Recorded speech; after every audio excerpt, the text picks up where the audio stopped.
Good morning everyone. Today we are going to start circular functions. It is basically depend upon the trigonometric functions. So let us discuss. Suppose we have a circle with radius 1. Correct? We have a circle with radius 1. Let us draw a right angle triangle in any quadrant. Suppose take a first quadrant and make a right angle triangle and naming O, P, Q of the vertices of triangle. P point is x comma y. The distance of OQ is represented by x and the distance of PQ is equals to y. As we all know that this is a positive y-axis, this one is a negative y-axis, this one is a positive x-axis and this one is a negative x-axis. Correct?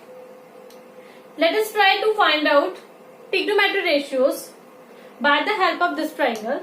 Suppose this is the angle theta.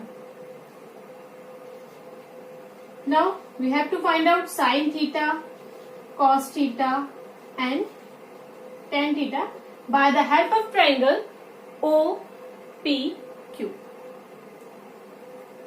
Sine theta is the ratio of perpendicular over hypotenuse. Here the perpendicular is y and hypotenuse is 1. Now again for cos is ratio of base and hypotenuse. So base is x and hypotenuse is 1. Similarly, tan is the ratio of perpendicular over base. So perpendicular is y and base is x. As we notice in the first quadrant, x and y will be positive. So all the thetas, that means sine, cos, tan, and surely its reciprocal also comes in positive. Similarly, if we copy paste the same triangle in the second quadrant, this one is 90 degree, like this one is a theta. So we can see that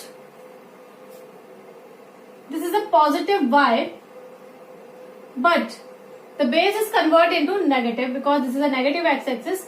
So this one is a converted negative x-axis. So again we have to calculate all the ratios like sine theta, cos theta and tan theta for second quadrant. That means for minus x and y. Now sine theta is the ratio of perpendicular over hypotenuse. Hypotenuse is same because radius is always in positive. So front side of a theta is a perpendicular, so that means y over 1 we get. Similarly for cos, this is minus x over 1.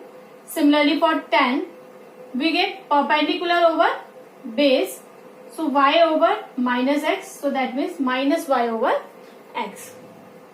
So we can see that if cos is negative, then it is surely sec theta will be negative. And same as if tan theta is negative, then cot theta is also negative. Because these two are the reciprocal of cos and tan. So we can see that sine and cosine will be positive for second quadrant. Similarly, as we move in third and fourth quadrant, we can see that in the third quadrant, say this is a theta, this is a 90 degree angle. Y and x both are negative in third quadrant.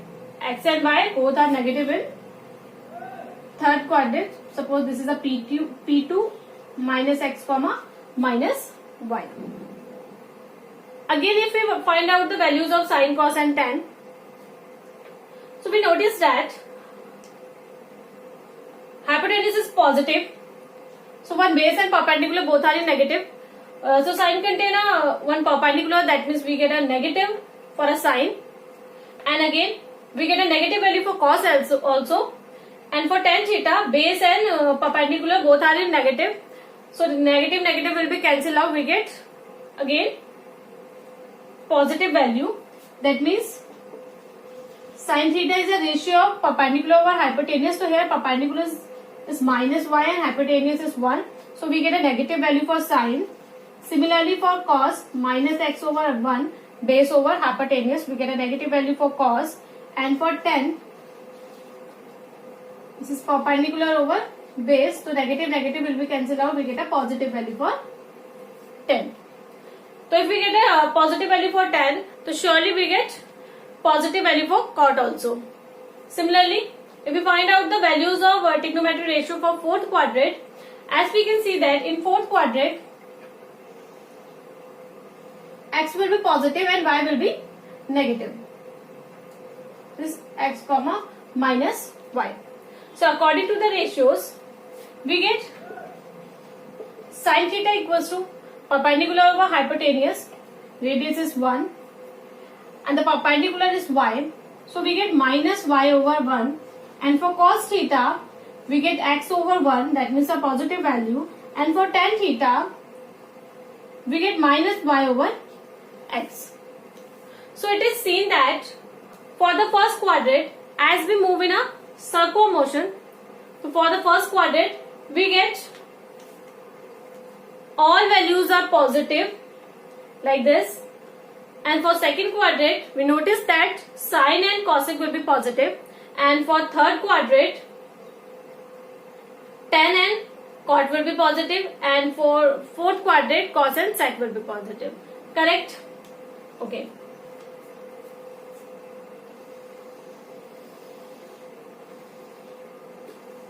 When we move in a circular motion, we notice that for a circular motion, as we move in a anti-clockwise, we get always positive values for this, and as we move in clockwise direction, we get negative values. Okay, for clockwise we get negative values, for anti-clockwise we get positive values in a circular motion. Now, what is the meaning of this, a positive and negative? Because if we calculate the theta in circular motion, always we calculate with this point. Starting point always lie in the positive x-axis. Okay, starting point always lie in the positive x-axis. Suppose this is a triangle in second quadrant and this is a triangle in a first quadrant. If we take 60 degree here, okay, 60 degree here. So for this triangle, if we are writing sine 60, for this triangle if we are writing sine 60, so theta will be calculated by this point.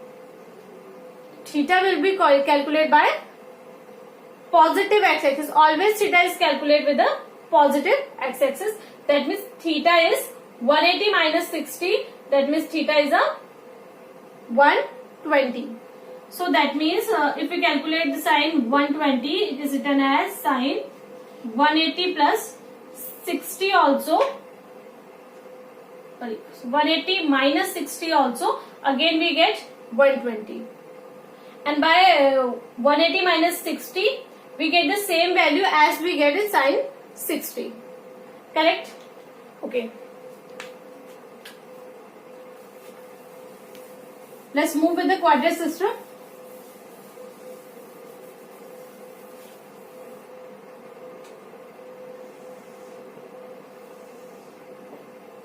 In first quadrant, we conclude all are the positive. That means all the trigonometric ratios will be positive. And for second,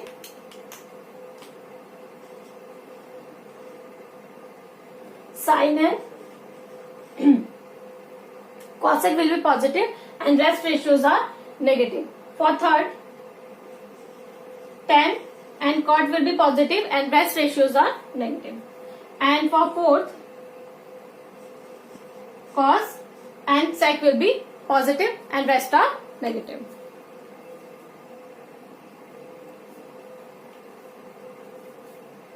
We can learn these all ratios कि whenever this is positive, whenever this is negative, is it by a simple trick. Just learn about all comes to school. That means for first quadrant all are positive. For second quadrant comes and see compare with cos. So that means cos and sec will be positive because the sec is opposite of cos. Now 2 tends to tan theta. There is tan and cot will be positive, and for second quadrant as for school and as for sin theta. So that means sin and cosec theta will be positive here. We can learn but this way also all science teacher crazy. Okay.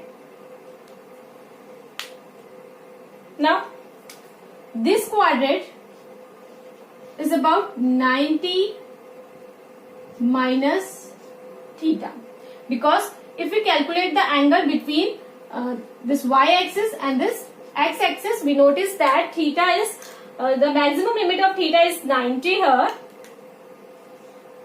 and as we move one by one in towards the x-axis, we notice that theta is decreases with the 90. That means theta is less than 90. That's why this coordinate belongs to 90 minus theta.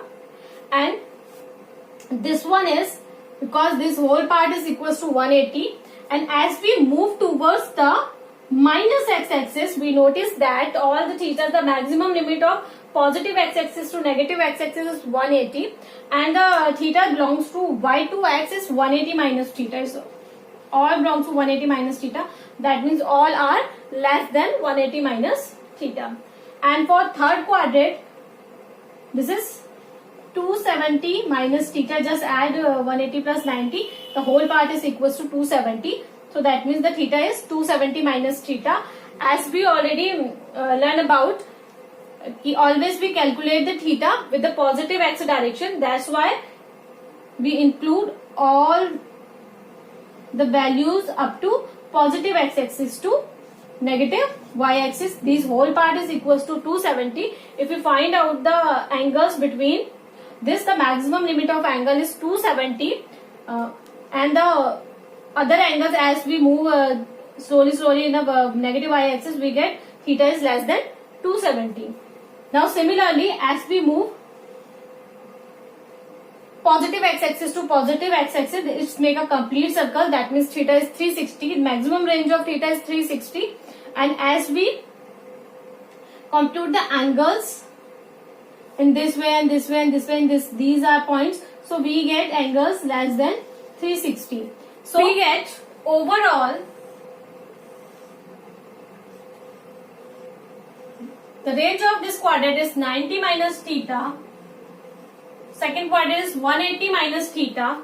For third quadrant, this is 270 minus theta. And for fourth quadrant, 360 minus theta. So we can see that as we move in towards the second quadrant, we can also write the second quadrant, the limit of second quadrant is 90 plus theta, because the maximum range of this first quadrant is 90. As we move in second quadrant, so we get the values of theta is 90 plus 30, and similarly if we complete total 180 one by one, so as we move in third quadrant we get also 180 plus theta values, and similarly for fourth quadrant we get 270 plus theta values, and similarly again we move in a first quadrant, so we get 360 plus theta values. Always remember that theta is computed with the positive x-axis. Okay. Now, second thing which we have learned, for first quadrant all ratios are positive. For second quadrant, sine and cosec will be positive. For third, tan and cot will be positive, and for fourth, cos and sec will be positive. We can learn this by using the trick all comes to school. all means all ratios are positive, comes is compared with the cos. Cos and sec will be positive. 2 compares with the tan and will compare with the sin. We can also learn by all science teachers are crazy. All science teachers crazy. Okay. Now, next point is,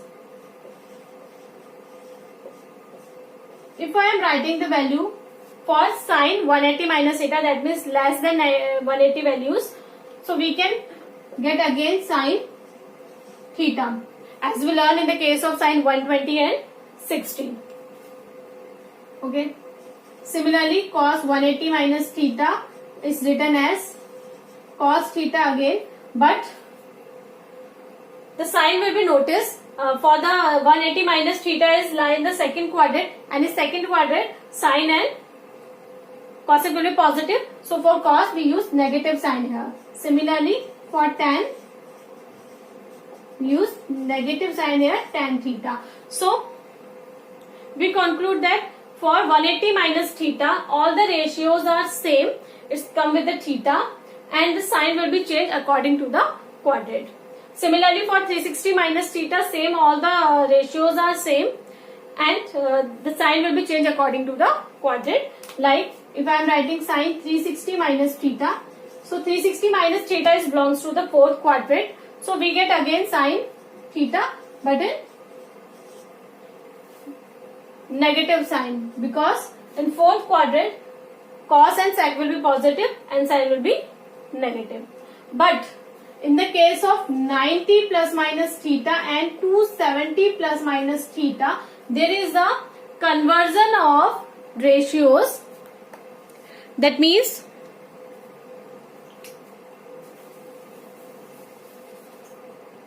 if I am writing sin 90 minus theta, cos 90 minus theta, tan 90 minus theta, cot 90 minus theta,